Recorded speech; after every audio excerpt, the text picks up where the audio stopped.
The Vietnam War is often described as misunderstood, as if the problem was a failure of public comprehension rather than a deliberate obscuring of what was actually happening. The sanitized version presented to the American public bore little resemblance to the operational reality experienced by those on the ground. This wasn't accidental confusion, it was institutional practice. What follows are 20 aspects of the Vietnam War that became routine precisely because they were never meant to be discussed openly. These weren't aberrations. They were patterns embedded into the daily functioning of a war that had stopped making sense to the people fighting it long before it ended.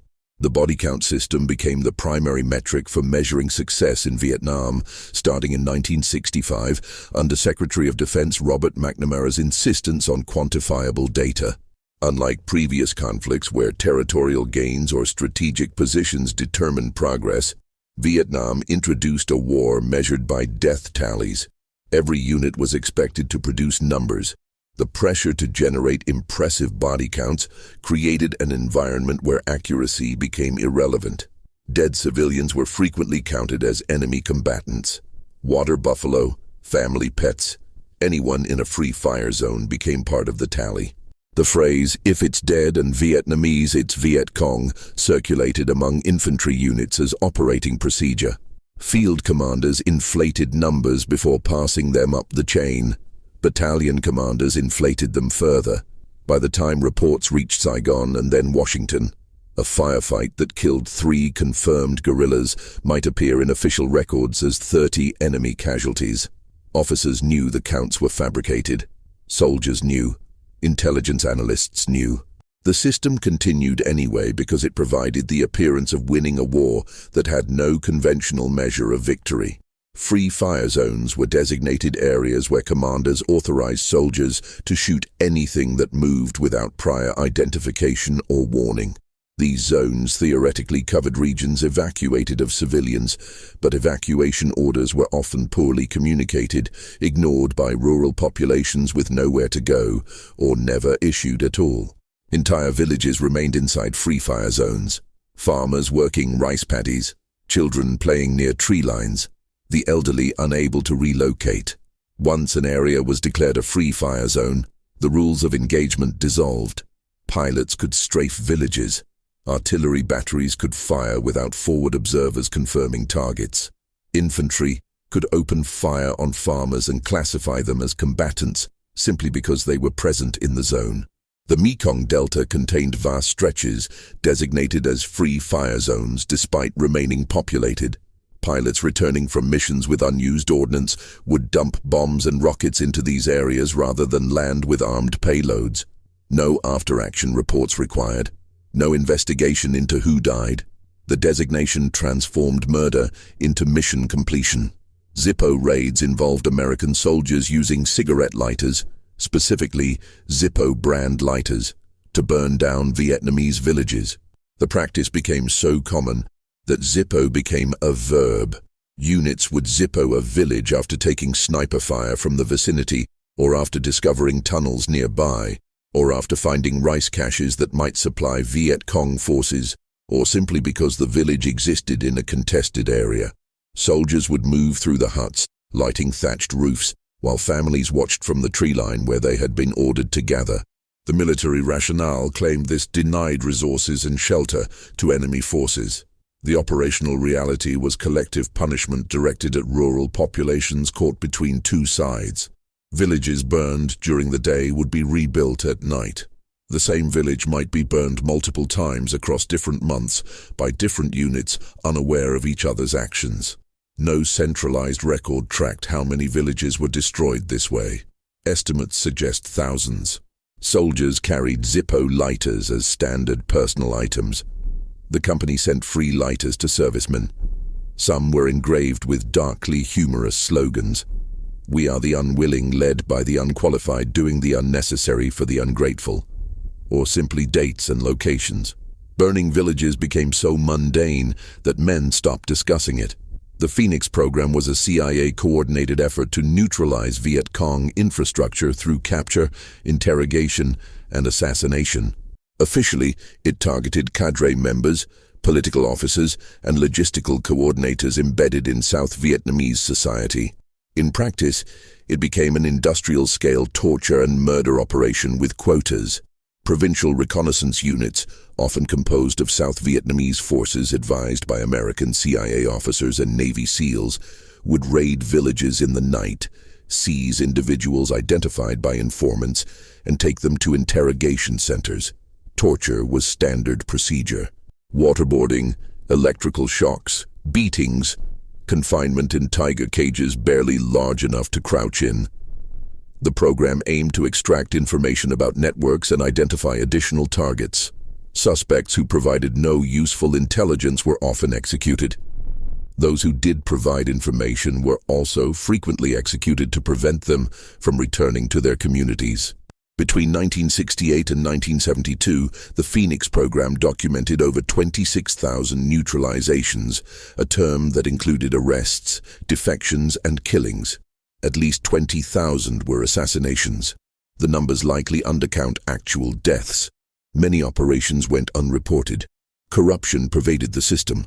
Local officials used Phoenix to eliminate rivals, settle personal disputes, or extort money from families by threatening to label someone Viet Cong. Innocent people died alongside actual guerrilla operatives with no mechanism to distinguish between them. American personnel knew the program was producing dubious results, but continued participating because it aligned with counterinsurgency doctrine and because refusing direct orders was not an option. The widespread use of cluster bombs and anti-personnel mines created long-term civilian casualties that continued decades after the war ended. Cluster munitions, particularly the CBU series, scattered hundreds of small bomblets across large areas. Many failed to detonate on impact, remaining live in fields, forests, and villages. Children found them. Farmers plowing land triggered them. The BLU-3 bomblet, commonly called a pineapple bomb due to its shape, was specifically designed to maximize injury rather than destroy infrastructure. It fragmented into steel shards intended to shred human tissue. Millions were dropped across Vietnam, Laos, and Cambodia. Laos became the most heavily bombed country per capita in history, largely due to cluster munitions dropped along the Ho Chi Minh Trail. The submunitions failure rate was estimated at 10 to 30%, leaving millions of unexploded bomblets scattered across the landscape. The United States also deployed millions of landmines. Some were designed to maim rather than kill, based on military theory that wounded soldiers consume more resources than dead ones. The gravel mine, a small scatterable mine that could be airdropped by the thousands, was designed to blow off a foot. Stepping on one typically resulted in amputation below the knee. These mines had no metallic components, making them undetectable with standard mine detectors. They remained active for years. Decades after the war ended, Vietnamese farmers and children continued to lose limbs. Unexploded ordnance clearance is still ongoing. The casual deployment of weapons designed to persist and maim indiscriminately reflected a willingness to accept indefinite civilian harm as acceptable collateral. Friendly fire incidents occurred with disturbing regularity and were often concealed or misreported. The chaos of jungle combat, the difficulty distinguishing friend from enemy, and the extensive use of artillery and air support created conditions where American forces routinely killed their own troops. Units called in artillery strikes on their own positions during night ambushes. Pilots mistook American patrols for enemy formations. Helicopter gunships opened fire on infantry because smoke marking friendly positions drifted or was misidentified. Some incidents resulted from mechanical failure or navigation errors. Many resulted from inadequate communication and coordination. The military investigated friendly fire deaths inconsistently. Families were told their sons died in combat without clarification. Official records obscured circumstances. Soldiers who survived friendly fire incidents learned not to discuss them openly because it reflected poorly on unit competence and command effectiveness. The psychological impact of being killed by your own side or surviving such an incident added another layer of disorientation to an already surreal war. Trust eroded not only between Americans and Vietnamese, but within American units themselves. Drug use became endemic among American troops by the late 1960s. Marijuana was widely available and used openly in rear areas. Soldiers smoked before patrols, during guard duty, and in base camps with minimal consequences. As the war dragged on and morale collapsed, harder drugs became common. Heroin was cheap, pure, and easy to obtain from South Vietnamese sources. Soldiers could buy vials of liquid heroin or pre-rolled cigarettes laced with opium. Some units had addiction rates estimated above 30%. The military initially denied the problem, then attempted to address it through sporadic inspections and urinalysis programs that were easily evaded. Commanders faced a dilemma. Enforcing strict anti-drug policies would require punishing large portions of their units, further degrading combat readiness. Ignoring the problem allowed operational effectiveness to deteriorate. Many chose a middle path of selective enforcement and willful ignorance. Soldiers returning from Vietnam brought addiction back to the United States. The military provided minimal support for rehabilitation. The prevalence of drug use reflected broader despair. Men were being asked to risk death in operations they knew were pointless, following orders from officers pursuing career advancement rather than coherent strategy, fighting an enemy that could not be decisively defeated in a war their own country increasingly opposed. Drugs offered temporary escape from that reality. The practice of taking body parts as trophies was more common than official records suggest. Soldiers collected ears, fingers, and teeth from dead enemy combatants. Some wore them on necklaces. Others kept them in pouches or sent them home as souvenirs. The practice served multiple functions. It was proof of kills in the body count system. It was a form of psychological dominance. It was ritualistic behavior that marked a transformation from civilian morality to combat numbness. Officers officially prohibited the practice, but enforcement was inconsistent. Some commanders ignored it entirely. Others participated. Photographs show American soldiers posing with severed heads and mutilated corpses. These images were not anomalies. They represented a documented pattern of dehumanization that became normalized within certain units. The Viet Cong and North Vietnamese forces also mutilated American dead, leaving bodies in positions intended to horrify and demoralize. The war descended into mutual brutality where the distinction between professional military conduct and savagery disappeared. Soldiers who engaged in trophy-taking rarely faced formal consequences. The behavior was tacitly accepted as part of the psychological landscape of jungle warfare. Search and destroy missions were designed to locate and eliminate enemy forces, but in practice often meant wandering through hostile terrain, waiting to be ambushed. Units would be inserted into remote areas with vague intelligence, told to make contact with the enemy, and then extracted after casualties mounted or time expired. There was no ground to hold, no objective to secure. The mission was contact itself.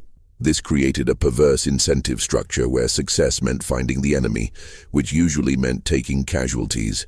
Platoons would march through jungles and rice paddies, knowing they were likely walking into an ambush, but unable to avoid it, because that was the assigned task. The Viet Cong and NVA chose when and where to engage. They had tunnel networks, supply caches, and intimate knowledge of terrain. American units were visible, audible, and predictable. When contact occurred, the Americans would call in artillery and air support. The enemy would withdraw, and the body count ritual would begin. Then the unit would move to another grid square and repeat the process. Soldiers began to understand they were bait. Their presence was meant to provoke a response that could be targeted with firepower. This realization corroded any sense of tactical purpose. Men developed elaborate methods to avoid actual combat while appearing to execute orders. They would move slowly, make noise to warn potential ambushes, or deliberately avoid likely enemy positions. Officers who pushed aggressively for contact were sometimes killed by their own men. Fragging refers to the murder of officers and NCOs by their own troops, typically using fragmentation grenades to obscure the perpetrator's identity. The practice became disturbingly common in the later years of the war as discipline and morale disintegrated. Estimates suggest at least 800 fragging incidents occurred between 1969 and 1972, with the actual number likely higher because many were disguised as combat deaths. Officers who were overly aggressive, who demanded unnecessary patrols, or who prioritized their own career advancement over the survival of their men became targets. A grenade rolled into a tent at night was difficult to trace. The explosion, the chaos, the lack of witnesses made prosecution nearly impossible. Even when suspects were identified, unit loyalty often prevented testimony. Courts-martial for fragging were rare, and convictions rarer. The threat of fragging influenced officer behavior. Some became more cautious, canceling dangerous operations or negotiating with their men. Others became paranoid and ineffective. The phenomenon represented a complete breakdown of military hierarchy. Troops had concluded the war was unwinnable and purposeless. They were unwilling to die for objectives they knew were meaningless, and began to see their own leadership as a greater threat than the enemy. The military could not publicly acknowledge the scale of the problem without admitting that its own forces were turning on each other.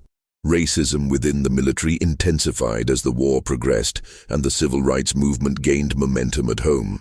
Black soldiers were disproportionately assigned to combat units, while white soldiers more frequently received non-combat support roles. This wasn't accidental. It reflected systemic discrimination in assignment processes and education levels that determined military occupational specialties. Black troops noticed. They saw themselves dying at higher rates while being passed over for promotions and treated as expendable. Racial tensions exploded in rear areas. Fights between black and white soldiers became common. Some bases experienced near riots. The military's response was inconsistent, sometimes cracking down harshly on black soldiers while ignoring white provocations. Black troops began to organize, forming informal groups for protection and solidarity. Some adopted black power symbols and rhetoric. White officers and NCOs often viewed this as insubordination or communist influence rather than legitimate grievance. The combination of being asked to fight for a country that denied them equal rights while being disproportionately exposed to death in a war they increasingly saw as imperialist created profound alienation. Many black veterans returned home radicalized, having concluded that the real enemy was not in Vietnam but in American power structures. The military's racial divide mirrored and amplified the domestic upheaval of the era, creating a force internally fractured along lines that had nothing to do with the stated mission. The spraying of Agent Orange and other herbicides was presented as a method to deny the enemy jungle cover and destroy crops that might feed guerrilla forces. Operation Ranch Hand, the military program responsible, sprayed approximately 20 million gallons of herbicides across Vietnam between 1961 and 1971. Agent Orange, a mixture of two herbicides containing dioxin as a contaminant, was the most widely used. The military assured troops and the public that the chemicals were safe. This was a lie. Dioxin is one of the most toxic substances known. American soldiers waded through sprayed areas, drank from contaminated water sources, and inhaled the chemicals during aerial application. Vietnamese civilians lived in regions saturated with herbicides for years. The immediate effects were often dismissed or ignored. The long-term consequences were catastrophic. Veterans developed cancers, neurological disorders, and skin conditions at elevated rates. Their children were born with severe birth defects. Vietnamese populations in heavily sprayed areas experienced similar patterns across generations. The military knew the chemicals were dangerous. Internal documents show awareness of toxicity. The decision to continue spraying reflected a calculation that immediate tactical advantage outweighed long-term health consequences for both American personnel and Vietnamese civilians. The VA denied the connection between Agent Orange and health problems for decades, forcing sick veterans to fight for recognition and benefits. The use of chemical weapons, which is effectively what the herbicide program was, violated the spirit if not the letter of international law. It was justified through bureaucratic language and classification as a defoliant rather than a weapon. The consequences persist. Dioxin remains in Vietnamese soil. Psychological operations, or PSYOP, attempted to manipulate enemy morale and civilian behavior through propaganda, but often backfired or had no measurable effect. Leaflets were dropped by the millions urging Viet Cong to defect, warning civilians to avoid certain areas, or spreading disinformation about enemy leaders. Loudspeaker broadcasts played messages into the jungle. The Chio Hoi program offered safe passage and resettlement to defectors. Some guerrillas did surrender under these programs, but the numbers were statistically insignificant relative to the effort invested. The Viet Cong conducted their own, highly effective psychological operations. They distributed propaganda portraying Americans as imperialist invaders and the South Vietnamese government as puppets. They assassinated village leaders who cooperated with the government, demonstrating the consequences of collaboration. They conducted public executions to instill fear and obedience. American PSYOP efforts often misunderstood the cultural and political context. Leaflets that seemed persuasive to American designers were laughable or offensive to Vietnamese audiences. Broadcasts were ignored.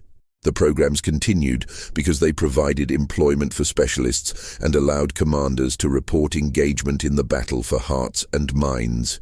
The disconnect between effort and result characterized much of the war. Activities continued because they fit doctrinal expectations, not because they worked.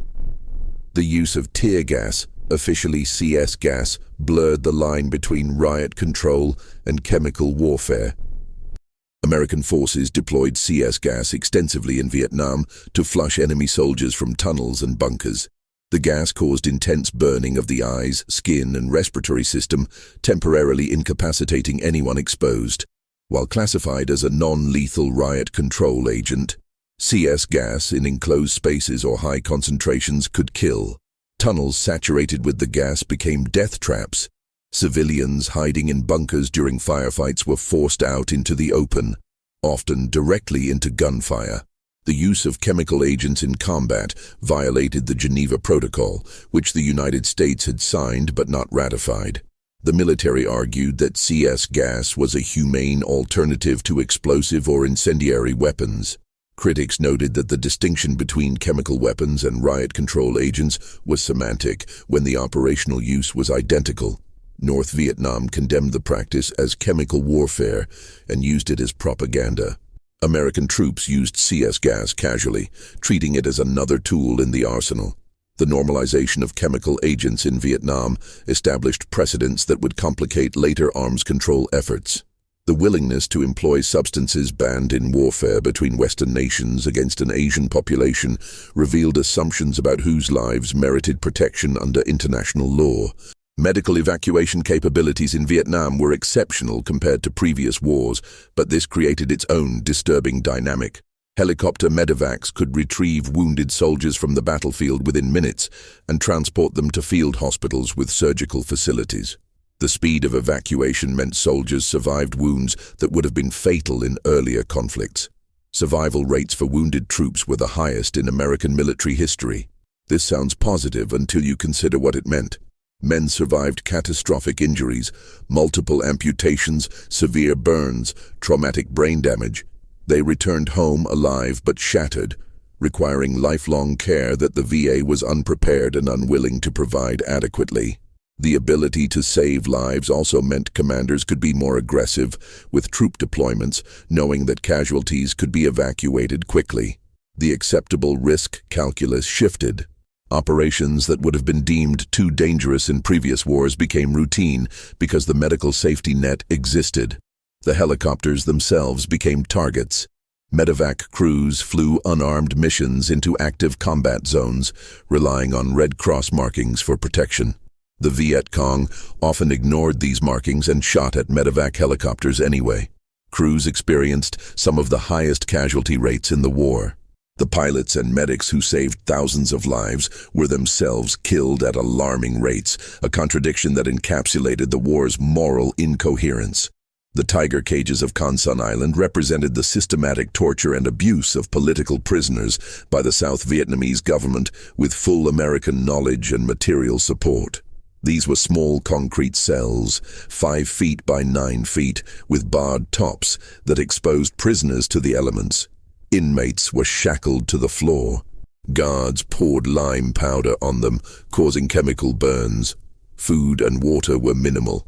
Many prisoners developed permanent disabilities from prolonged shackling and malnutrition. The South Vietnamese government imprisoned thousands in these conditions, not just Viet Cong fighters, but political dissidents, journalists, students, and Buddhist monks who opposed the regime.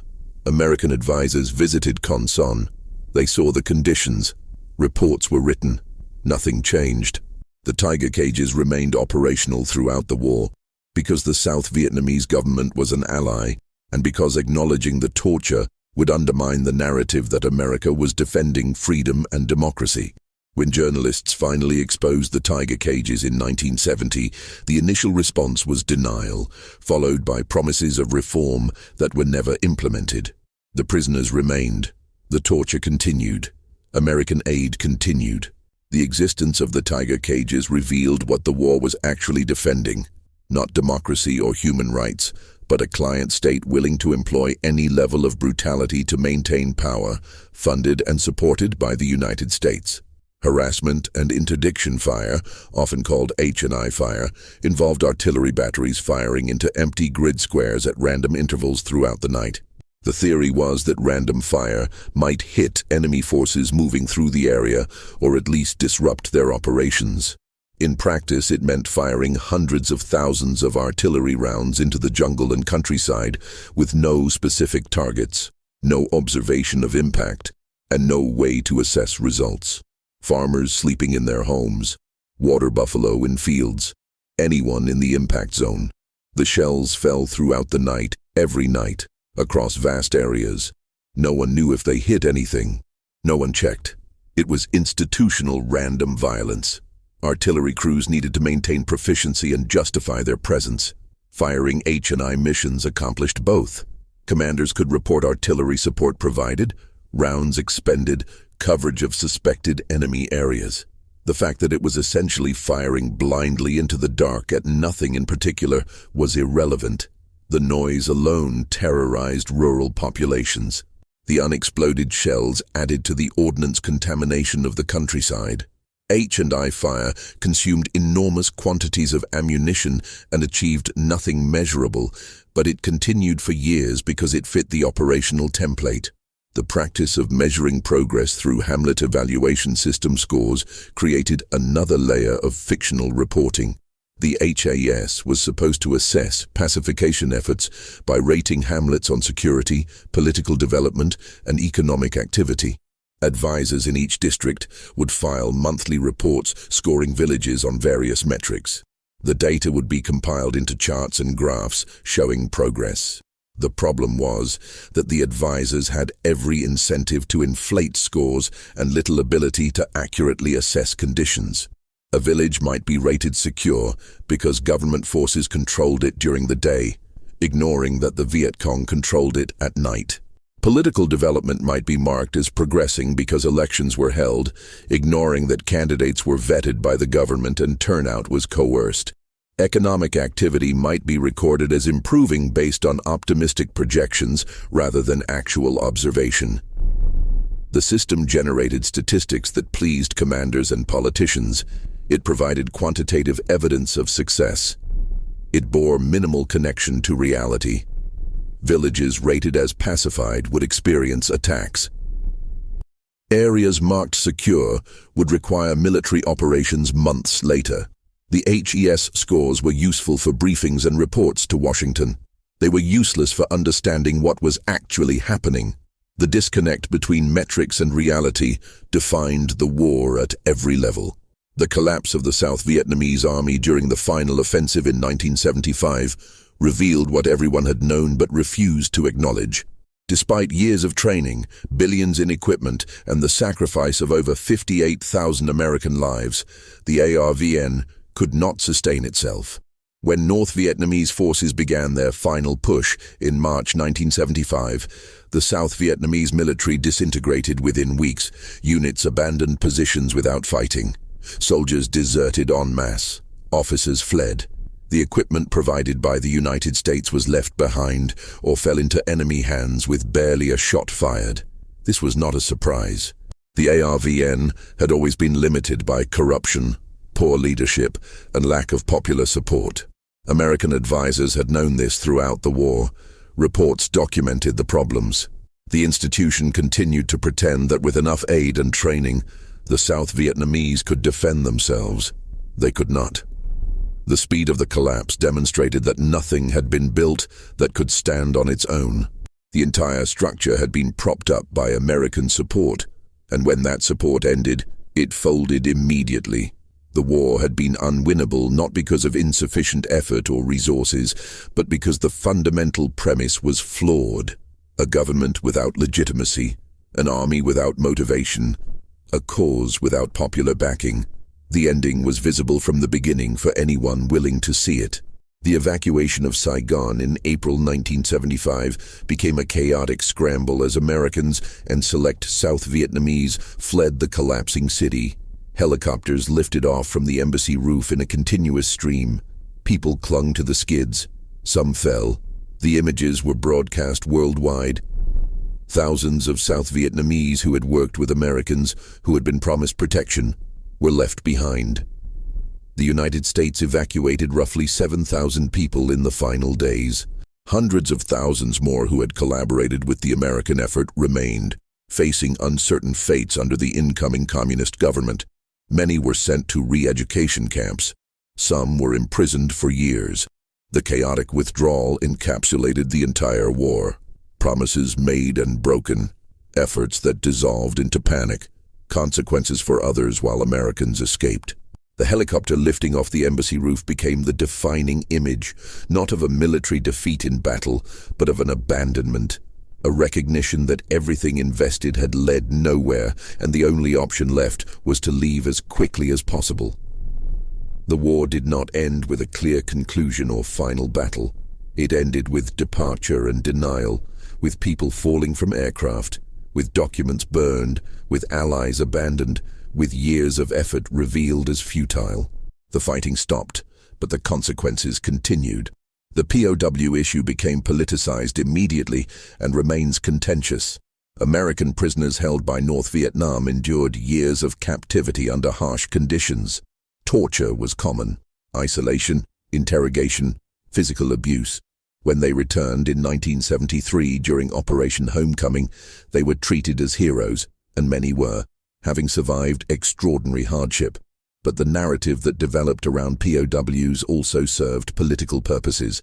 The idea that Americans remained imprisoned in Southeast Asia long after the war ended became a persistent myth, fed by alleged sightings and conspiracy theories.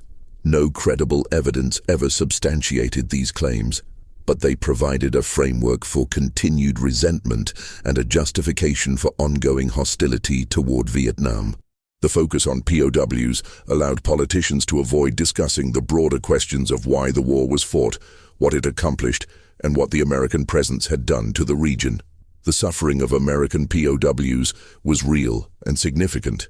The way their experience was instrumentalized to avoid accountability was also real.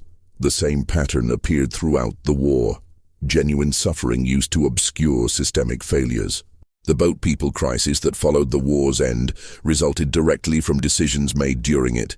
Hundreds of thousands of Vietnamese fled by sea after 1975, escaping political persecution and economic collapse. Many died in overcrowded boats. Others were attacked by pirates. Those who survived faced years in refugee camps. The United States accepted some, but not most. The crisis was a direct consequence of American involvement. The war had fractured Vietnamese society, created dependency on American aid, and empowered a government that collapsed as soon as that aid ended. The resulting chaos and authoritarian crackdown drove people to flee. The moral responsibility for what happened after the American departure was inseparable from the responsibility for the intervention itself. The narrative in the United States quickly moved on. The war ended, the troops came home, and the story was over. For the Vietnamese people, the consequences continued for decades. Unexploded ordnance, chemical contamination, fractured families. a generation of children born with birth defects, an economy devastated by war and embargo. The idea that the war ended in 1975 was true only for Americans. For the Vietnamese, the war's effects remain. The Vietnam Veterans Memorial in Washington, D.C. lists the names of the 58,000 Americans who died, but there is no equivalent memorial for the millions of Vietnamese dead. Estimates of Vietnamese casualties, military and civilian, range from 1 to 3 million. The uncertainty itself is revealing.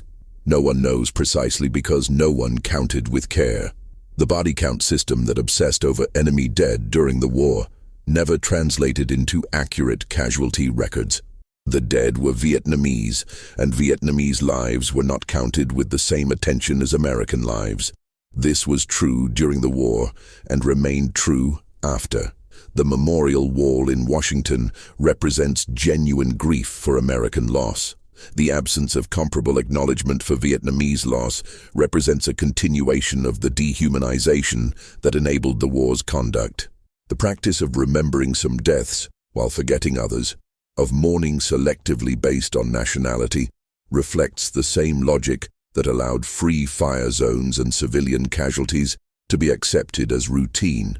The war continues in memory the same way it functioned in reality. Some lives mattered, others did not. The Veterans Administration struggled and continues to struggle with the consequences of Vietnam. Soldiers returned with physical wounds, psychological trauma, and chemical exposure that would manifest as illness for decades. PTSD, though not yet formally recognized as a diagnosis during the war, affected hundreds of thousands of veterans. The VA was unprepared to address mental health issues on this scale. Benefits were denied. Treatment was inadequate. Veterans faced years of bureaucratic battles to receive care for conditions the military had caused. The Agent Orange recognition process took decades. The VA initially denied any connection between herbicide exposure and illness, forcing veterans to prove causation while their health deteriorated. Eventually, the evidence became undeniable and benefits were extended, but only after many had died. The institutional resistance to acknowledging responsibility mirrored the broader pattern of denial. Accept responsibility would require accepting that the war had inflicted damage on American personnel that extended far beyond battlefield casualties. It would require acknowledging that the government had lied about chemical safety, about battlefield conditions, about the psychological cost of the war. The easier path was delay and denial. The veterans suffered accordingly. The final cost of the Vietnam War is often stated in financial terms, over $100 billion in direct expenses, but this captures nothing meaningful. The cost was measured in lives destroyed, in societies fractured, in trust obliterated. American faith in government collapsed. The credibility gap that opened during Vietnam never fully closed. An entire generation learned that their leaders would lie to them, send them to die for unclear reasons, and then deny responsibility for the consequences. This was not a lesson easily forgotten. The war established templates that would be repeated, intervention justified by exaggerated threats, mission creep beyond original scope, metrics replacing strategy, optimistic reporting concealing failure, withdrawal only after collapse became undeniable. The specific geography changed, but the patterns persisted. The institutional willingness to commit to conflicts without clear objectives or exit strategies, to sustain operations through inertia and sunk cost reasoning, to prioritize political considerations over operational reality, all of these were refined in Vietnam and deployed elsewhere. The Paris Peace Accords, signed in January 1973, were understood by all parties to be temporary. The agreement allowed the United States to withdraw with the pretense that peace had been achieved. North Vietnamese forces remained in South Vietnam. The political issues were unresolved. Everyone knew the war would continue after American departure. It did. The accords provided cover for withdrawal, nothing more. Kissinger and Le Duc Tho received the Nobel Peace Prize for negotiating an agreement that brought no peace. Le Duc Tho declined the prize, stating that peace had not actually been achieved. Kissinger accepted. The war continued for 2 more years, killing tens of thousands, until the North Vietnamese achieved through force what negotiations had failed to resolve. The accords represented the culmination of years of talks that went nowhere because the fundamental issue, who would control South Vietnam, was non-negotiable for both sides. The United States was unwilling to accept a communist victory. North Vietnam was unwilling to accept permanent partition. The negotiations allowed both sides to posture while the war continued. When the United States finally withdrew, it was because domestic political pressure made continuation impossible, not because the negotiations had resolved anything. The war did not end because someone won a final battle or achieved a strategic objective. It ended because the United States stopped fighting and left. The South Vietnamese government fell shortly after. The dominoes did not fall across Southeast Asia as predicted. Thailand did not become communist. Malaysia did not fall. The entire premise that Vietnam was a critical battleground in a larger struggle against communist expansion was revealed as paranoid projection. The region continued largely as before, with the exception of Vietnam, Laos, and Cambodia, which descended into their own conflicts and internal struggles. The cost of preventing something that was not going to happen anyway was incalculable. Millions dead, entire regions poisoned, generations traumatized. The war machine continued operating for years after the point where anyone could articulate a plausible path to success, because stopping required admitting that it had all been for nothing. That admission was too costly politically, so the war continued. Soldiers kept dying in a war their commanders knew was lost, for objectives no one could clearly define. Measured by metrics everyone knew were false, reported as progress when it was stagnation, until finally the whole structure collapsed and everyone left. The files remain partially classified. Decisions that sent hundreds of thousands to their deaths are still considered too sensitive for full public disclosure. The historical record is incomplete by design. What is known is damaging enough. What remains hidden is presumably worse.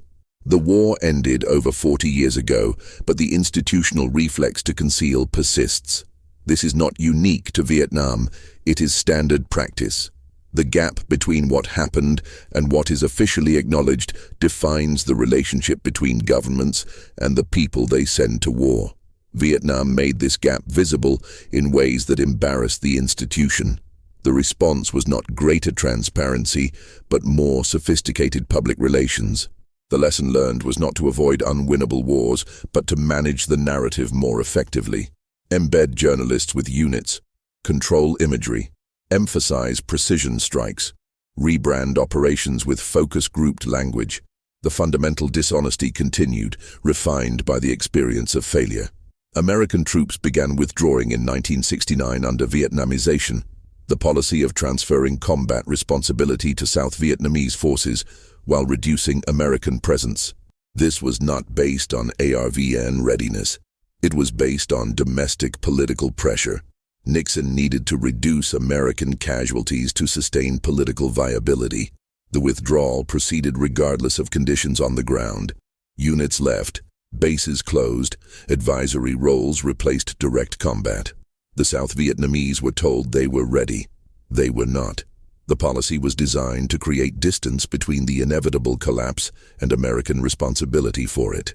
When South Vietnam fell in 1975, the United States could claim it had done everything possible, and the failure was South Vietnamese.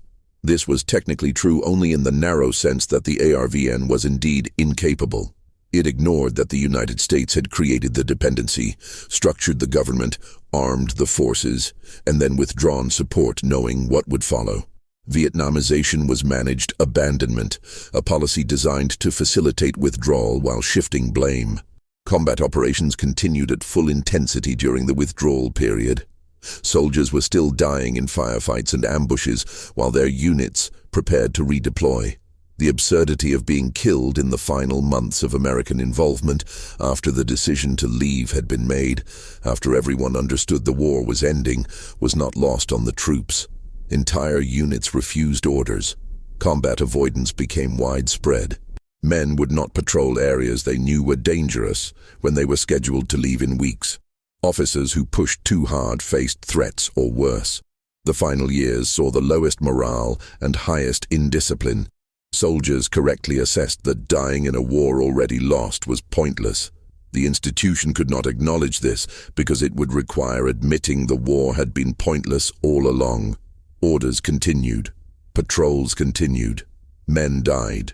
The war continued mechanically, even as its animating purpose dissolved.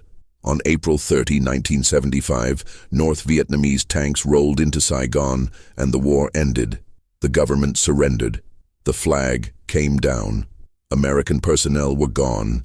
The equipment left behind was abandoned. The helicopters pushed off aircraft carriers to make room for more evacuees are still at the bottom of the South China Sea. Vietnam was unified under communist rule. The domino theory was disproven. The entire war had been based on a false premise, sustained by institutional inertia, measured by meaningless metrics, and concluded with chaotic withdrawal. 58,000 Americans dead. Millions of Vietnamese dead. A region devastated. Nothing strategic achieved. No clear lesson learned. The institution moved on. Other wars followed.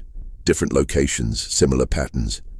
The machinery that produces such wars remained intact, refined by experience, ready to deploy again, given sufficient justification and public acquiescence.